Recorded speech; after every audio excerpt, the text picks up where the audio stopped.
Bingelele bonke abazalwane, ngicela ukuthi sinake nayo indzaba le uma ungayadi kumbe ulalela abantu laba wrong bangaku misleader ugcine nawe ulikholwa leli ngayiladi live la uNkulunkulu. Kubalulekile ukuthi whenever you open your mouth as a child of God and say something, you must first do a research about that. Ngoba abantu labanyenti baya kuma social media bafike bakhulume whatever bafuna ukuyikhuluma, bakhulume ngetinto tenkolo bese bazalwane without doing a proper research bese nabo baside kumbe beme naloko lokukhulunywako ku social media without consulting live lenkosi. Sithethina bazalwane uNkulunkulu wethu in the book of John chapter 4 verse 24 sithethine our God is spirit, so whoever worship him must worship him in spirit, number one, number two, and in truth. So whatever bazalwane lo yendako, it must be in spirit, which means your spirit must agree to that. Kumele uve umoya wakho uvumelana na whatever that you are doing as a child of God. And also bazalwane, there must be a truth in that thing lo yendako. Awungendi into na uva kahle ukuthi ngasi ayinaliqiniso kahle. So namhla bazalwane, I want us to look kunalento lebayibita ngokuthi i-fivefold ministries. And bazalwane, that way the fivefold ministry akusilo kahle lethu, but nje for the sake ukuthi kwakheke into levakalako then la kuthiwa i-fivefold ministry. Why kuthiwa i-fivefold ministry? Ngoba inkonzo kumbe i-ministry leNkulunkulu ayinikete labathithe ebandleni and ihlukaniseke ka-5 ngevakala bazalwane. But before siya lapho ngifuna ukuthi kunemfundiso lekhona especially kulaba be Jehovah's Witness, and you must first understand the name of the church, Jehovah's Witness, which means they are not believing in Christ as God. They are believing that Christ is the Son of God. Yet thina sesifundisiwe ukuthi sisho njani ukuthi Jesu uNkulunkulu libe iBhayibheli limvete ayivotana uNkulunkulu. I won't dwell much on that, sesifundise kaningi, but ke bazalwane kunale mfundiso lethi we are not supposed to call one another pastor, we are not supposed to call one another father. Sikhona bazalwane. Lento leyo bazalwane, they are saying they are Jehovah's Witness, hence they are quoting something leyikhulunywe nguJesu. So I want us to go straight to that. Namhla visit lendzaba, si understand the context yalapha ukuthi bekukhulunywa ngani, bese bazalwane sikhone ukuqhubeka si understand lokunye ngoba kubalekile ukuthi wathi ukuthi bekukhulunywa ngani, kukhulunywa nabani. Sikhona bazalwane, sike safundisa sathi liBhayibheli lihlukaniseke kathathu. Sine portion leyikhuluma nabetive, sine portion leyikhuluma nema-Gentiles, sine portion leyikhuluma bazalwane nemaJuda. So we need to understand all those things before we can open our mouth and say hayi akufuneki babitwe ngusibafundisi. Ngevakala ngokuqala ke asiqale lisiye encwadini ya 1 Thessalonians chapter 5 verse 12. 1 Thessalonians chapter 5 verse 12. 1 Thessalonians chapter 5 verse 12. By the way bazalwane, uma sifundisana la sithe tincwadzi letibhalelwe libandla laNkulunkulu. Tiqala bazalwane encwadzini ya baseRoma tiye tiyofika encwadzini yemaHebheru. Leto ti direct tukelibandla laNkulunkulu. Bese letinye tincwadzi bazalwane siyatifunza to support what is written kithi njengelibandla laNkulunkulu. Old Testament from Genesis until Malachi sifunza each and every verse usupporta lokho lokubhalelwe libandla laNkulunkulu. Nga lemuva boJuda bobanibani ngalo New Testament sifunza konke lokho to support lokho lokubhalelwe libandla laNkulunkulu. Kuyevakala abazalwane. Then ke lezi incwadi letibhalelwe libandla laNkulunkulu tibhalwe nguMpostoli Paula abhala angakayanga bazalwane kuyokufunzela lokubhalako. Kodwa encwadini yabaseGalatia uyasho uthi lo ukubhalile kube lokushumayelako angakuthathi kumuntu angafundiswanga kumuntu kodwa ngikuthathe direct enkosini. Nasencwadini ya 1 Corinthians uma akhuluma ngesidlo senkosi uthi njengoba ngintshela kumbe njengoba ngilibhalela lokho lokushoko ngambulelwa inkosi kuthi mhlazana ihleli ngelanga lesidlo sakusidlwa uthi ngambulelwa inkosi abe angekho kodwa wambulelwa nguNkulunkulu. So yonke into uMpostoli Paula lekayibhalela libandla laNkulunkulu umbulelwe nguye uqobo lwakhe. Indzaba yokuthi sisindiswa njani siyithola encwadini yabaseRoma ku chapter 10 ku verse 9 kubhala uMpostoli Paula utshela libandla ukuthi usindiswa njani uthi uqale ukholwe enhlitweni yakho bese uyavuma ngemlomo bese kuba kusindiswa. Sitshelwa nguye futhi uMpostoli Paula ukuthi kunekhuluma ngetilimo kusitshelwa nguye futhi uMpostoli Paula ukuthi kunetipho tikamoya engcwele kuprofeta umlokwa nalokwa aphinde futhi athi kunetithelo takamoya engcwele luthando kubeketela kulokwa nalokwa. Bazalwane yonke lento lesingiyo lesiyendabo ezimakholwa siyifundziswe nguMpostoli Paula.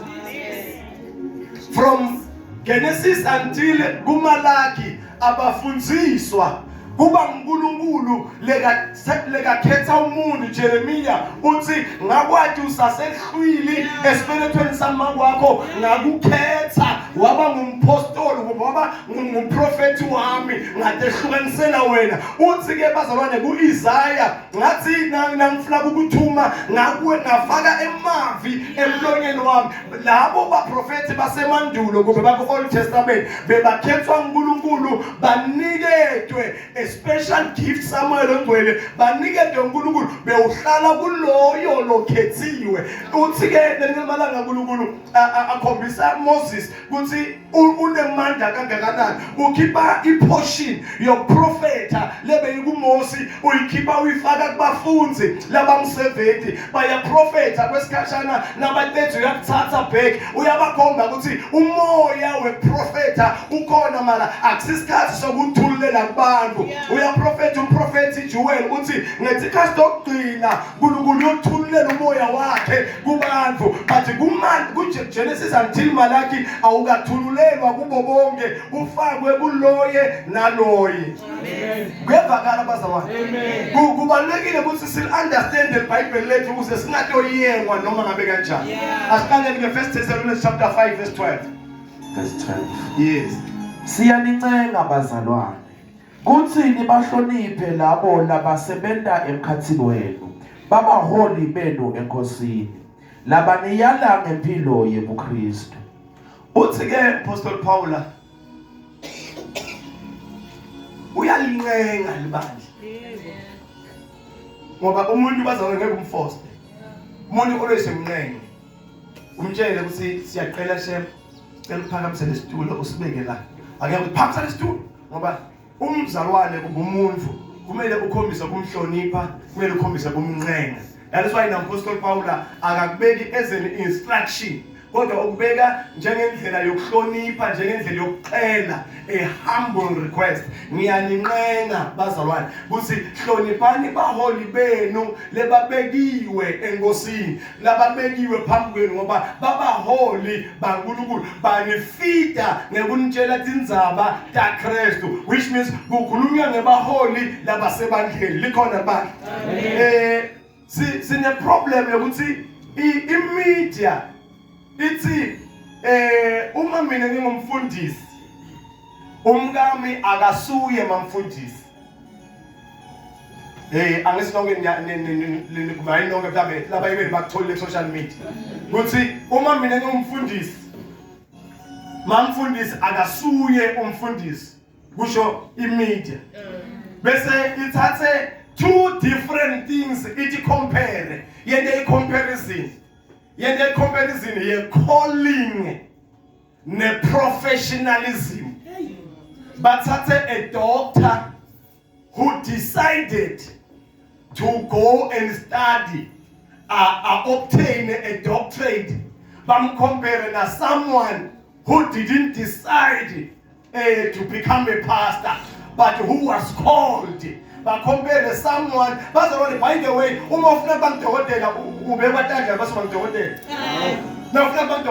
you must go and study.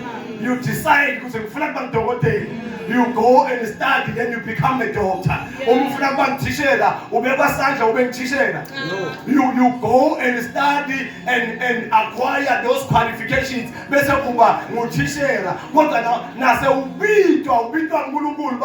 You don't decide who's namhla sengiyasukuma sengibitiwe kodwa kuba uNkulunkulu lo uba netindlela dokukubita wena ungathi uma sibuka kubitwa kwaSawula lithi iBhayibheli kwalahleka timbongolo wahamba ayofuna timbongolo uma sibuka kubitwa kwaDavide lithi iBhayibheli kwathunyelwa bazalwane Samuel wayekhala Jese wayemgqoba angathi uma sibuka kubitwa kwabapostoli kuthiwa babathola badoba bathi fishi Jesu wababita was ansano doba bathi fishi kodwa ndoba badobi bebantu. In calling you don't choose kodwa we are choosed.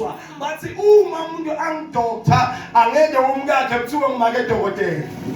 And liqiniso vele nethi ke bathatha kukompelisha tinto takamoya netinto tenyama. Thina bazalwane lithanda uNkulunkulu, our God is spirit. So when we worship God in truth and in spirit.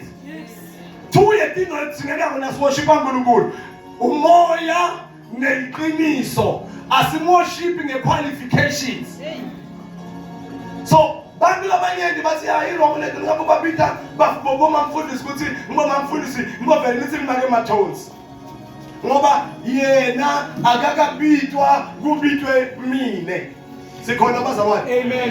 By the way asesiriverse kancane simikise etintweni tasekhaya ezulwini siye encwadzini yaGenesis uthi uNkulunkulu ngakho ke akukuhle kuthi indvodza ibe yodwa ngitoyenela umlingane umsidi lo njengaye. Are you with me? Ngitomelela ini umsidi lo njani lo njengaye.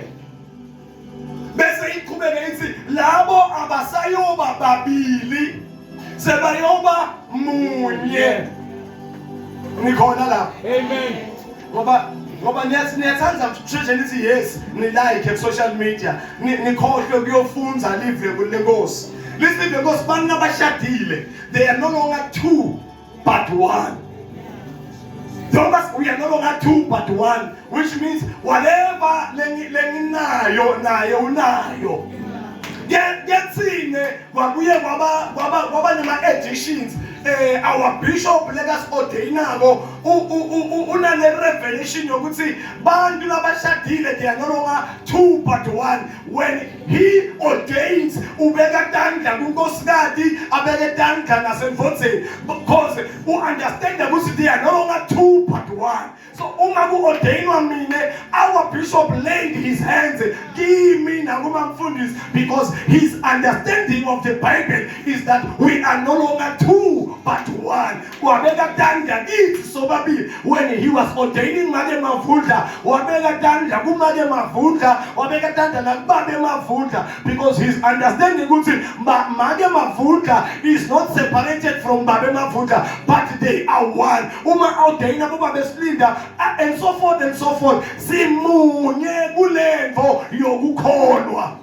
But when a doctor acquires his or her qualification or her degree or her doctorate or whatever, uba yedwa eme phambi kwalabo lebambonalishabo bambonalishe ayedwa. In our case, we are married. Then ke bazalwane simunye, number 1. Number 2, bazalwane si anointwe sobabili. By the way, umuntu lobitwako ubese uya anointwa. Lithi iBhayibheli Samuel nakayogoba Saula bazalwane wamthela ngemafutha, and Samuel again nakayogoba Davide wafike wamthela ngemafutha. La mafutha symbolize the anointing, the power that is invested in that person. So nathi bazalwane, we were called sishadile simunye, and after that we were anointed and ordained. Saba ngilaba gochiwe for lo msebenzi. So you have, according to the Bible, you have all the right to call me pastor and to call my wife lady pastor. Ngoba bazalwane, number 1 sigochiwe, number 2 sibekwe tanka, number 3 sishadile simunye. And your spirit must agree to that. And kumele kube neliqiniso nje nawe ubuthi vele liqiniso. But again, bayaposta bakhulume ya angeke mina nangingimakanika umkama bengimake makanika. Bagene nebazalwane balike. Then bese you come to this church. Then you address me ngamfundisi. Then you address my wife ngamake matos. You are totally wrong. That is not what we are teaching in this church. In this church we are teaching respect, unity, and love and fear or reverence yankulunkulu. As ifundzisi ukuthi bazalwane ningiseparate ngemngaba. I'm not saying any of you did that. I'm just teaching because ngiyabona ukuthi libandla lankulunkulu liyasuswa ebukhoneni bankulunkulu. Nge-information lencane leyifinda its way amongst church members. Bese ivame lento ukuthi kugcotshwe umfundisi hayi yena. By the way, labo bebangekho mhlambe they won't attest to that, but labo bebakhona they will attest ukuthi Sanda sa bishop besteli kimi silenda kumfundisi. Labo bakhona gcotshwa manje mafutha, they will attest ukuthi sanda sa bishop besteli kumanje mafutha, silenda nakubabe mafutha. Baba bamunye emshadweni. Babe betandla bobabili. And again, this people kaNkulunkulu, let us respect them. Amen. And let us worship them. Worshipping and respecting are two different things. We respect our leaders, but we do not worship them. We only respect them as our leaders. Amen. Matthew 23. Sibone ukuthi lenye yale thinkinga ikhamba. Matthew 23. Sifunze from from the Bible verse 1. Verse 1. Tala to heading. Jesu uxwayisa ngebafundisi bemthetho nebafarisi. Jesu uxwayisa ngani? Bemthetho, ngabafundisi bemthetho ngemaJuda. Ngabaphi bafarisi ngemaJuda. Asinayo umfarisi wemzalwane. Asinayo umzalwane ofundisa umthetho. Umthetho was meant for the Jews and the Jews only. Sisanayi club. But the whole chapter, chapter 23, Jesu uxwayisa. By the way, uhleli nebafunzi bakhe. Ukhuluma nebafunzi bakhe. Wenda bazalwane bakhona understand lo ababitele kona yena labapostoli naloko lokwentiwa abafundzisi bemthetho nebafarisi. Uhleli nabo la ubakhomba lokwentiwa ngilaba. Qhubeka verse 1. Verse 1. Jesu wakhuluma etiqunjini tebantfu nebafundzi bakhe wathi, Tati temthetho nebafarisi bahleti esihlalweni saMosi bafundzisa umthetho. Ngakho-ke kwenteni konke labanitshela kona nikugcine, kodwa ningenti njengemisebenti yabo ngobe bayakhuluma bangabe basenda. babopha imithwalo lesinzako bayibeke emahlombe alabanye abantu kepha bona abafuni kuyifukula ngisho nangemuno wabo. Qhubeka until verse 12. Bonke lapha kwendaba ukuthi veta kubantu ngobe la etinhloko tabo sebanzise emabhande lanetikhehle tema bhokisana letine mavesi emibhalo bese belula timvakaza temijiva yabo bathatha tindzawo letingenhla emanzilini netitulo letisembili emasinagogeni bathanza nekubingelelwa ngenhlonipho etimakethe bantu bababide ngekuthi mfundisi. Bamba umvile ukuthi uthini Jesu uma akhuluma ngale tindo lebatendako bafuna kuba kuma high positions bafuna ku recognize wherever abahamba khona bafaka into lethilenga amavesi ukuthi babone vele ukuthi lapha bathi kakhulu iBhayibheli and lithi noma basethi market bafuna kubingelelwa ngenhlonipho. That is why bazalwane ngihlala ngisho ukuthi I don't want any woman le noma ungubani la unenvote yakho noma usesi la utobingelela mina ongibhawele angidinge ukubhawelwa nguwe nginewakami. Asihlala ngikufundisa lokho. Bangiphila. Asihlala ngifundisa ukuthi ungangibhaweli mina nginewakami nkosikazi. Nangukuthi lamadola aqinile ayakhona kuyaphansi. Hamba ubhawela your own husband. Ngivakala bazalwane. Noma ngabe ngikhuluma nabo babe angikhulumi nabo babe ngigoqeda adla ngimesonke kuBhayibheli phela. Ngiya kubabe ngimbingelele imange ngoba he's a man, he's a king in his house. So I must show respect where respect is due. Ngiphatha wonke umuntu ngendlela lekumele ngimphathe ngayo noma umncane noma umdala because I don't want to be seen superior kini kodwa ngifuna bazalwane ukuthi uma ngiphila nani silingane ukhona kuqoqa nami akekho umuntu engase uyasaba kweli joke nami akekho umuntu ongathi uyasaba kumsozela into ngivusela because I'm not acting as lolo phakeme kunani kodwa I must live amongst you ngikhona ukuqoqa nani ngikhona ukuvuselana nani. That is a character yomuntu lo sebenzela uNkulunkulu lo unebuKristu kodwa labo lebasebenzela kuthi veta bona so ngesikhathi it's about them nobody else.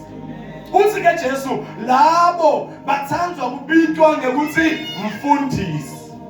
Qhubeka Kepha ningabo bitwa ngumuntu ngekuthi mfundisi. Uthi ke kubapostoli ukhuluma nebapostoli bakhe uthi ke kulaba apostoli kepha nine utshela laba apostoli ngoba ucomparisa impilo leyiphilwa ngilaba lebashumayela umthetho waMose because khumbula la bekusane transition kusuka emthethweni waMose kusaqala libandla so basakhona labashumayela ngalethi ndzaba taMose though iJesu yena sekabithe abapostoli sekaqala libandla laNkulunkulu and umunaka uthi bathanda kuqala phambili hayi emabandleni kodwa emasinagoge ngoba emaJuda akhonza emasinagoge libandla likhonza emabandleni so uthi bathanda kuqala phambili kumasinagoge hayi bazalwane emabandleni so uthi ke Jesu labaya babitwa ukuthi mfundisi kodwa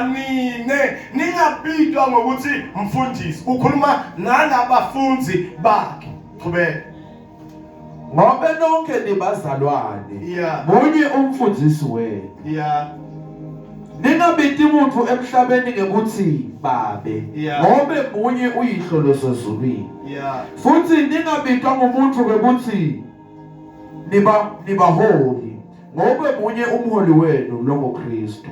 Ningabitwa ngokuthi mfundisi ningabitwa ngokuthi babe ningabitwa ngokuthi nibaholi ukhuluma nalaba Juda nalaba apostoli bakhe ukhombelisa impilo yalaba Farisi laba kushumayela umthetho wamaJuda angathi bekubandla lisahamba nami lapho. Amen.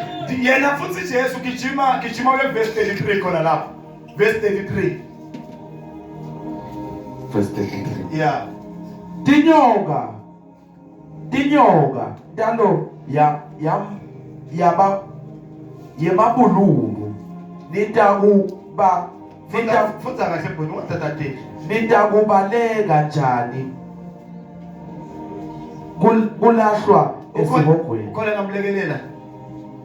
Nanga emva kwakho. Yeah. Izinyoka zalo yamabululu niyakubalekela kanjani ukulahlwa kwasesihogweni na? Yeah. Ngakho ke bhekani mina ngithuma kini abaprofeti nabahlakaniphileyo ababhali abanye kubo niyakwambulala nibabethele abanye niyakubashaya emasinagogeni Sekukhuluma yena ke manje Jesu ku verse 33 uthi bhekani ke manje mine ngiyaku akube niyakhona ukuhlukanisa lapho uthe ningabidwa ukhuluma ngepresent tense ningabidwa ngokuthi ngumfundisi kumbe babe kumbe umholi bese aqhubekela athi kodwa mine ngiyowena kanjani ngiyaku ukuthi ngisayowenda ukuthi babe khona bafundisi baprofeti labahlakaniphile nebaholi the way ninguya khona ngasanithi. I can see when you are following and when you are lost. Akasifundzele lo munyaka la. Ngakho ngitshela ukuthi ngiyawuniphumelela abaprofeti netati nebafundisi labanye bawo niyababul Mara niyayiva le wedding. Ithi ngiyawuni. Mara kwanyalo ningabidi umuntu ngokuthi mfundisi. Ningabidi umuntu ngokuthi mprofeti, ningabidi umuntu ngokuthi babe, ningabidi umuntu ngokuthi mholi. Mara verse 33 ngiyakunithumelela. Angifuna sidlule kahle la. Mara nyalo ningababidi ngokuthi mfundisi. Mara ngiyakunithumelela. Ngifuna ngivume kahle phela ngingavumi kahle siyobizisebenza wona njengesidini elibhizi tonto lingasaqhubeki phambili ngiyalo ningabidi umuntu ngokuthi mara ngiyakunithumelela ini baprofeti nebafundisi nabahlakaniphile leliyo jinga futhi nibabulala mara kwanyalo ningababidi kube ningabidani nine ngekuthi mfundisi. That is why baza bapostoli bonke baze bafa bonke, none of them were called the pastor, none of them were called the father, bonke bafe babitwa ngebapostoli because the message was directed to the apostles kuthi bangajintshi babitwa ngokuthi mfundisi kodwa babe bapostoli baze bayofa, then uyobe sewuyathumela leba yobitwa ngalabafundisi ngebaprofeti nalabahlakaniphile usayothu malanyalo kulabapostoli bangabitwa ngani. That is the only verse that Jehovah's Witness lebalikhothako ukuthi do not call one another pastor. But the church is wrong to call one another pastor. That's the church is wrong. But the uma inkinga umzalwane lo capitalize ku one verse.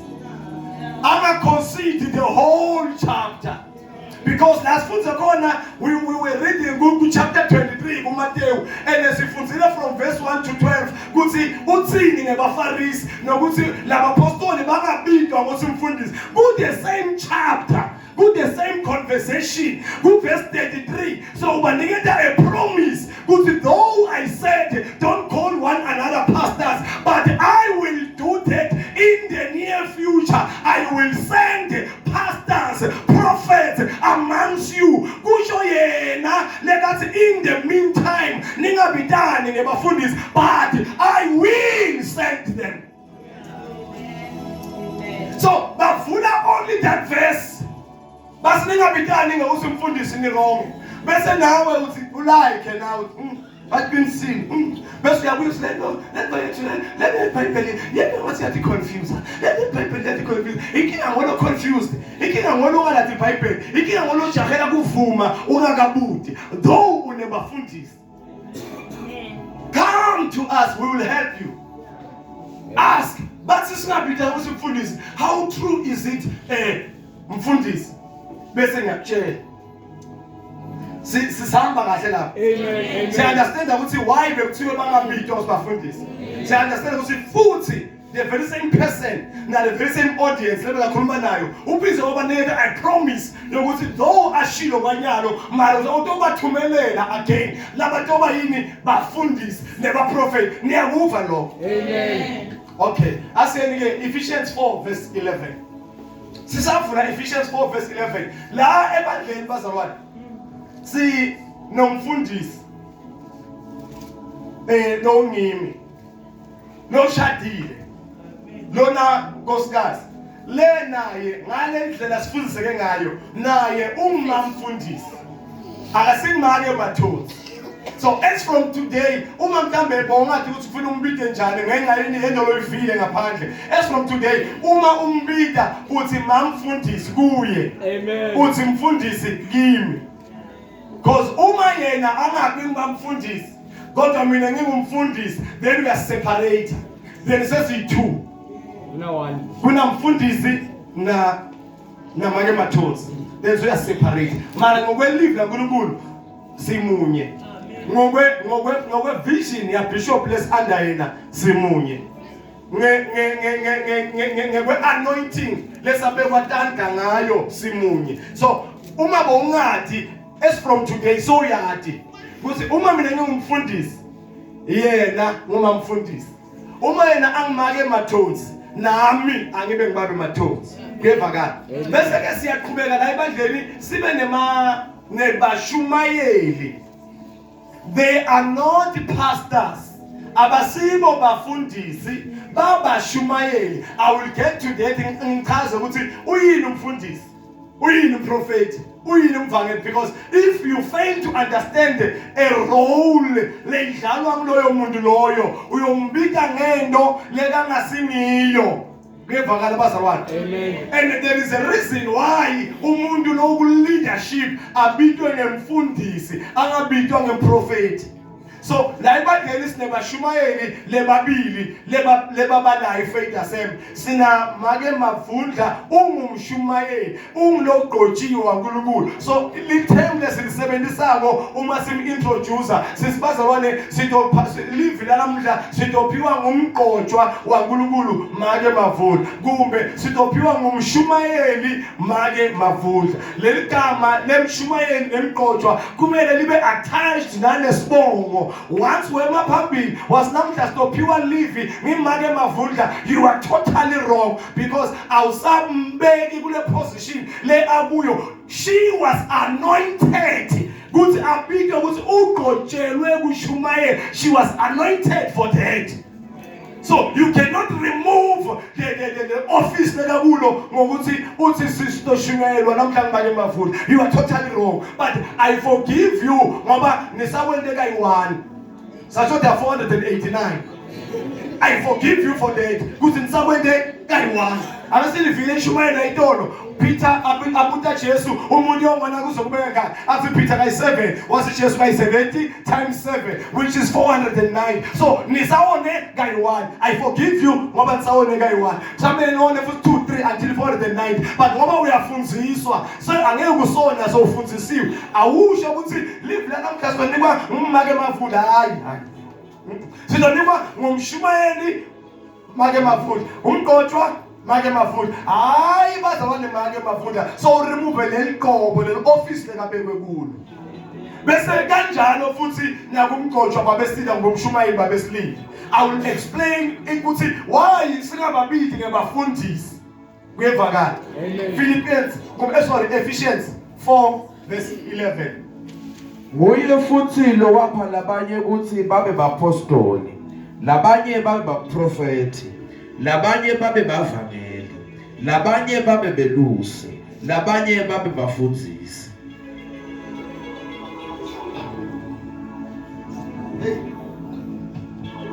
Hambani emhlabeni wonke nende bantu babe bafundzi nibafundzise ngoba lamalanga abantu bayakilakitwa njengoba singenela kuthiwa abesengimile la ngithi I see someone here I see V, U, S, I. Voice, man of God. Voice is me. I see 8, 2, 11, 2, 9. It's my ID. It's my date of birth, man of God. I see 2, 0, 0, 2. I see a woman in a coffin. In a coffin. She's like dead in a coffin. 2002. 2002. My mother died in 2002. My mother died in 2002.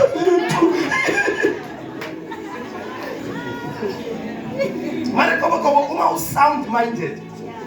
Sound-minded. Ngisathe nje kuwe. Ngisatshele nje kuwe. Like that, if you want me to go deeper, you must book me 1-on-1, 7,000. Hambe ngongela bomashonisa ungena uvele so. Uyobona umuntu usayokushela ke manje ukuthi babakho bekumvusi, babakho bekunguMaria, babakho wabulawa imoto, babakho wabulawa yinini, banana bakini babulawa yini. Akutshele yonke le fishi le nawe lo uyatiko. Nakafuna ukuphetha ke akubithele i-cell phone number yakho. Le nawe lo uyatiko. Lapho ngabe siphule kudzala kune overflow ngabe ubheka bathi ake prophet ngomfundisi ukutshela ukuthi nizabadala and bese ethi kusika ngani ngoba akakutshela ukuthi kuyowentekani nakusuka la kuthi nje na usukuma la esitulweni kuyowentekana kublank emntana ekhaya akakulutho akakutshela ukuthi watalwa sikhatsini wakhula kuphi wadlala wagqokani akakutshela ukuthi na usuka ekhaya udleni akutshela up until uhlala la esitulweni akakutshela precisely konke up until uhlala la esitulweni. Mara kusasa usukuma la kutoyenekane nada. Never. Kuthi man of God, nangisukuma nyala when I stand up here, what is going to happen? Nada, nezishi, kude. Into the door lapho God will bless you. God will bless you. You were correctly mention my date of birth, my ID number, my cell phone number, and everything. You were specific and you were on point. You were correct. But I want you to be on point again. How is God going to bless me? I'm not saying you managed to tell me each and every fact about my past as a man of God. As a man of God, then I want you to tell me every fact about my future again as a man. God will bless me. Lingendile nishile ba 7,000. Mara kuthi kwendekana after lo shilo 7,000 awati. Okay, angikho lapho. Ephesians 4 verse 11. Sesifundzile ngithi. Uthi ke ngokuqala uthi nguye kusakhulunywa ngaJesu, kusakhulunywa ngaMoya oNgcwele, kusakhulunywa ngaNkulunkulu. Nguye loyo wenda nabanye loyo futhi kina. Nguye futhi lo wapha labanye ukuthi babe bapostoli. Uyayiva lento yalama office ukuthi you don't choose ukuthi ube ngumpostoli. Kodwa kuba nguye lena kukhethako akuphe. Kuyevakala. Number 1 bazabone kuthiwa unike bana bathinte ukuthi babe bapostoli. Umpostoli bazabona umsebenzi wempostoli kuthi ahambe ayo establisha libandla laNkulunkulu. That is why na Jesu nakathuma abafunzi usithe hambani niyoshumayela etiveni tonke nende bantfu babe bafunzi bami nibafundise kudina konke lenginifundise bona ngekane la Jerusalema ni eJudea ni eSamaria ubatshela indlela kumele bayende uyabathuma an apostle ngilolo thunyiwe kuthi ayoqala emabandla manje namhla siba nemuntu le akhule la Faith Assembly akhula ku Sunday school la akathi nokuthi le stand lesiku sethu ngibakisiso sethu akathi lutho samkhulisa la washumayela sawamgqojwa abangumshumayeli wakhula wathi qoba yena wathi sengumpostoli lokugqojwa usumpostoli uhambe bayemgqoba lesigangeni wabuya sekathi announce ukuthi I'm no longer umshumayeli, I'm now an apostle. Umbuto according to the Bible and according to the command ya Jesu hambani niyoyendative tonke tibe bafundisi bami. According to the Bible uye kwisiphi isiganga wafika wathola abantu bangamathi Jesu, wafika wabashumayela, wafika waqala umsebenzi waNkulunkulu. Ngoba wena ushumayela la uthola kunebazalwane bahlele etitulweni, awubathi nokusibabitwe yini, awubathi nokusibaqale nini kuntala. So wena sowungumphostoli, umphostoli ngaliphi? An apostle is someone lo hambe wayo establish, wayo lay a foundation kuthi la akunabandla laNkulunkulu. I am starting this church here. Kumbe noma ngabe akuna structure but sekunebantu lebahlanganako la lebahlanganiswe nguye. We call that person an apostle. Umsebenzi wakhe kulowo. Nase imile foundation nase bakhona abazalwane la uyashiya. Aye Samuel ayokala lokunye nase kuvuthiwe uyashiya. Aye Samuel ayokala lokunye wena ukhulela shumelwe la sompostoli khona. So that is biblically wrong. An apostle umuntu ohamba yoqala. Bese lithi kwesibili baprofeti. Baprofeti bazabone uma ngabe unaka ngale sikhwesta ngihambisa ngayo. Baprofeti bazabone basebenza kuthatha tindzaba kuNkulunkulu bese batikhombe kubantu. Kungaba tindzaba tekucomforta libandla, kungaba tindzaba bazalwane tokwenda umuntu lekenda something abe encouraged. Umprofeti uthatha tindzaba kuNkulunkulu and hayi tindzaba nje, uthatha divine message. Hayi a message yokuthi ngivela omunye a prophet lomunye amtshela a color of his underpants, a color. What is divine about it? Because lento kumele ibe nebunkulunkulu phakathi lento ikhuluma kubantu. Umtshela i-underwear yami ukuthi ikhala yayo injani. What is divine about it? Bashayitanda baza, oh prophet, yeah, prophet. There's nothing divine ngokutshela umuntu uhumiliate umuntu. Uma ngabe bazabone Samuel athunyelwa kuyoqoba Sawula, lizile kaNkulunkulu wamthola ahamba nesisebenzi sakhe kumbe nenceku yakhe. Wathi ke Samuel kuSawula, tshela lenceku isikusheshisa ihambe phambili. Ngisale nawe ngifuna ukutshela indzaba eqhamuka kaNkulunkulu. Le lamanye ama prophecies angeke uze wakhulume phambi kwabantu. That is why nebantu lebakhulile spiritually uma ungaphupha uphuphe something lembi noma lethusako ngemzalwane kumele uqale uthandaze ukuthi uNkulunkulu akakuphe the discerning spirit ukhona ukudiscerna and ubambe ilevel yalomuntu lophuphe ngaye kuthi leliphupho leli njengoba sengimhlolile kamoya leliphupho leli liphuphe ngaye ngingamtshela lona ireaction yakhe into kanjani. Labanye abantu ungabatshela liphupho kanti bazalwane awukadiscerni their level of spirituality of maturity uyobathuka bayokubita ngemthakathi bayokubita ngemuntu lonemona kanti you were telling them an honest dream loyithola kuNkulunkulu because the prophecy yaNkulunkulu is through the word, is through visions, is through hearing from God. Akusiko lokho manje omane madipdip leba prophets kulamalanga emabandleni. So umprofeti uthatha divine message from God ayithumele kubantu yokuba encourager, yokuba comforter, lento wakha libandla laNkulunkulu. Bese bazabone siba nemvangeli.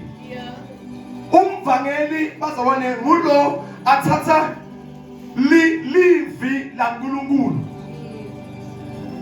alende kubantu libe clear. Uthatha live laNkulunkulu alende kubantu libe clear.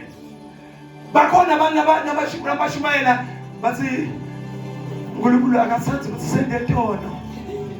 Bashumayela ngithi uNkulunkulu akasathi ukuthi sende tono. Mara also said to kambe lesonto lisenda ko mina ngisiphi akusi clear. Bese an evangelist ufika eme phambi kwebandla athi uNkulunkulu akathandi madoda lalala nemadoda. Athi uNkulunkulu akathandi bafati nabalala nebafati. An evangelist, when the word of God libe clear, would understand ukuthi nabathi lo khulume ngemoya lophansi ngokwesiphiwo sakhe wathi uNkulunkulu akathandi usinende tono uright na, because he or she is not an evangelist. But when sesine evangelist phambi kwethu angeke naye athi uNkulunkulu akathandi usinende tono utoyikhotha uNkulunkulu akathandi ukuthi nilalane ningakashadi. That is an evangelist making the word of God liba clear kubazalwane. Mana kuyevakala. Amen. Then ke bese siba na mfundisi. Umfundisi bazalwane irole yakhe is number one is to lead. Another name yemfundisi bazalwane ngumelusi. A pastor is also a shepherd. Ngumelusi.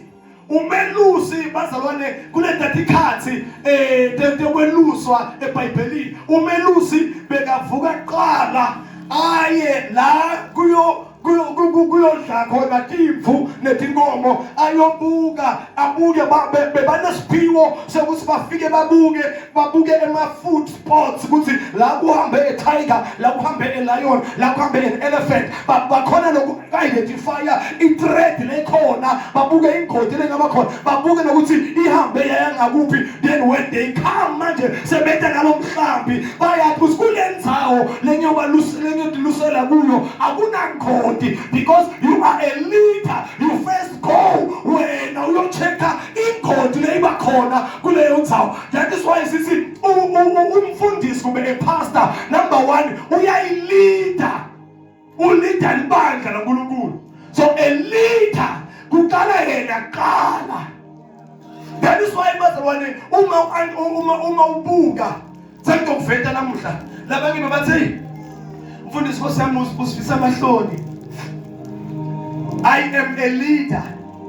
Uma kufuna kubaba titulo, a leader must lead. Ngokuthi aqale yena phakathi sesitulo. That is a leader. Uma ngabe kufuna gold instrument, I must lead. Kale mina ngiqale sesabonke abafana. Bese ke nasengilidile. A leader bazalwane uqala. Bese nabantu bayalandzela. Bese nasebalandzelile, bese a leader ufola back. Ayobuka ukuthi lasekukhona kuhamba kahle yini. So a leader must lead kuqala okwenziwe into bese libandla naselenga, bese a leader must fall back and a supervision abuke ukuthi sekwendeka kahle yini. That is why bazalwane uma umfundisi welibandla understand irole yakhe akabi a leader. Ngoba you must lead by example. So uma bazalwane sithi sinemfundisi ebandleni sisho ukuthi sina someone losileadako, lositshelako ukuthi siyakala, lositshelako ukuthi siyenda lokhu, lositshelako ukuthi senda lokhu, lositshelako ukuthi asikwendi lokhu and sikubone ngaye. That is why bazalwane uma kushoniwe mina as a leader I cannot have an excuse ukuthi ngeke akushone khona esililweni ngithi namhla ngithi ngoba ngibhalise abantwana ama homework. I am a leader, like it or not I need to be there. But labanye umshumayeli, umprofeti, umpostoli akahlala ngethi because he or she is not a leader.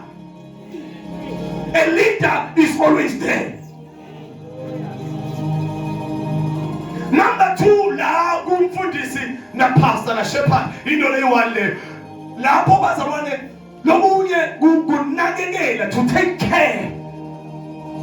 Umelusi akalusi kuphela letimvu uthi nasekaqalile wayobuka ukuthi akunangodi bese afole back nasekasemuva so yatibuka tidodwa ukuthi atilimatane yini ngoba letinye bazalwane timvu tihlukene nelivu laNkulunkulu liyasho lithi kunetimvu letingasiso talesibaya but umsebenzi wami ukuthi ninakekela tonke. Labanye benu labakhona kahle ba-desperate ababelong la nethi umanje umuntu desperate nje lomunye udesperate ngoba usahlupheka akathola umsebenzi abe nemali angeke ngimbone la. So So akusingi nonke timvu letiluswa ngithi labanye by chance circumstantial ula under this circumstance lokuyo ula mara kahle ungawuthola imoto uthola ikhaya edrobheni we won't see you again ungaba piloto we won't see you ungathola umsebenzi we won't see you ungashada we won't see you because akusingi tonke timvu leti belong to this. Umelusi nasakahlele emuva sekatibuka so ubuka manje ukuthi letinye netilimate letinye bese uyasonzela umelusi asonzele nebhandishi abhandishe lelimele naketha uyibhandisha ayiyekele ayibeke phansi ayibuke ukuthi iyakhona yini ukuhamba angabona ngathi ayikhona ikhamba uyayiphakamisa ayithwale ahambe nayo sekethwele. And letinye timvu letinga understand ukuthi kwendekani tiyoba jealous uma tibona le imvu seyithwelwe ibekwe emahlombe emelusi ngoba umelusi saw that there is a need ukuthi this one angeyikhona kumanager ukuthi hambela I need to carry it and ithwalwa kwesikhashana ngoba isalimele naseyipholile intobekwa phansi bese nakhona lekele ilimele kuthwalwe yona ngoba ilimele then umuntu longa understand a role of a pastor utoba nema complaints uthi umfundisi unakekele losibani usonzele kulosibani we are treating letimvu according to lokulimala kwato.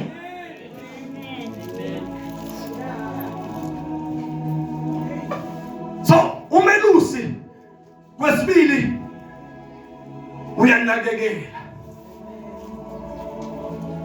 asishime siyethuka lokugcina umfundisi kumbe teacher of the word loyo bazobone wenda ukuthi livakale libe understandable and inspiring kubantu lebalaleli bakhona abantu lebatofika la bafundise ukuthi leli gama lelithi father lichaza ukuthi a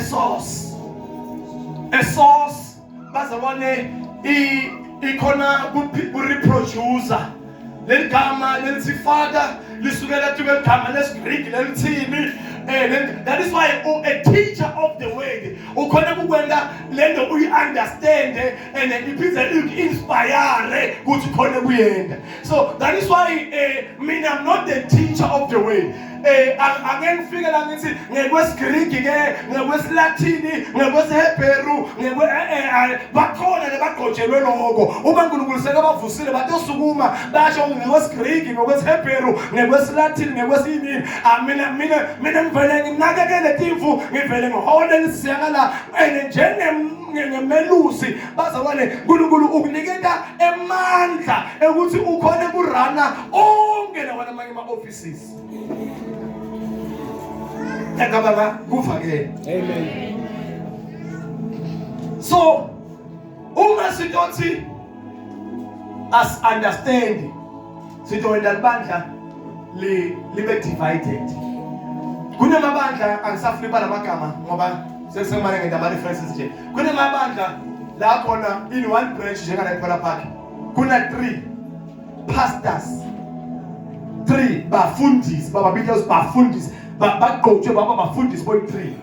Then according to lona sikufundisile boy 3 they must lead, boy 3 they must take care yaleli bandla, boy 3 they must point to the direction la bandla kumele liye khona.